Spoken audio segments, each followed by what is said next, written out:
Hebu niongelee kidogo kuhusu hili swala la upweke. Nchi za wenzetu zina upweke jamani. Loneliness itatuua. Upweke utatuua upweke utatuua.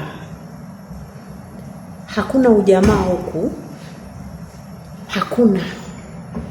Wewe na mambo yako, rafiki yako simu, wewe na kazi zako, wewe na maisha yako.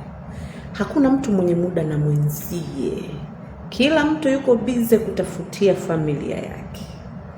Akitoka asubuhi kaenda kazini, katoka kazini karudi nyumbani, au kaamua kutoka, lakini hakuna mtu wa kumfariji mwenzie. Sasa unakuta kuna zile familia zilishazoea umoja wakati yuko nyumbani. Kama ni mama alishazoea kukaa na watoto wake, kama ni baba alishazoea kukaa na familia yake, ndugu zake, marafiki zake. Alafu unakuja huku, kila mtu yuko busy na mambo yake, ni salamu, maisha yanaendelea. Mnakutana kwenye basi, mnaenda kazini, mnakutana kwenye kazi, mnarudi nyumbani. Hakuna,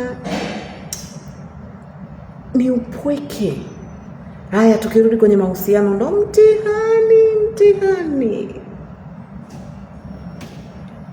Unakutana na mtu, ana mke na watoto nyumbani. Anaenda resi, anatakiwa ada, anaenda resi, anatakiwa sijui nini. Hayo mahusiano ni tafrani. Yeye mwenyewe kaisha vurugwa.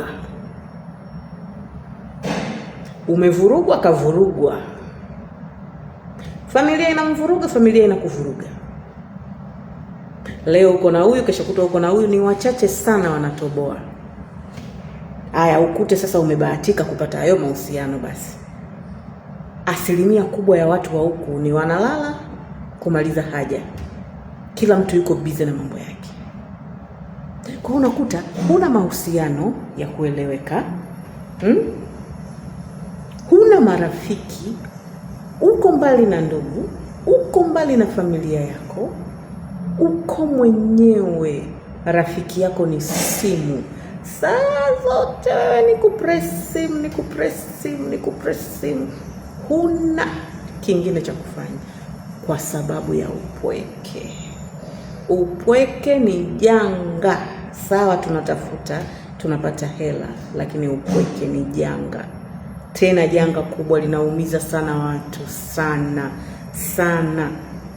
Upweke ni janga kubwa, linaumiza sana watu vibaya mno.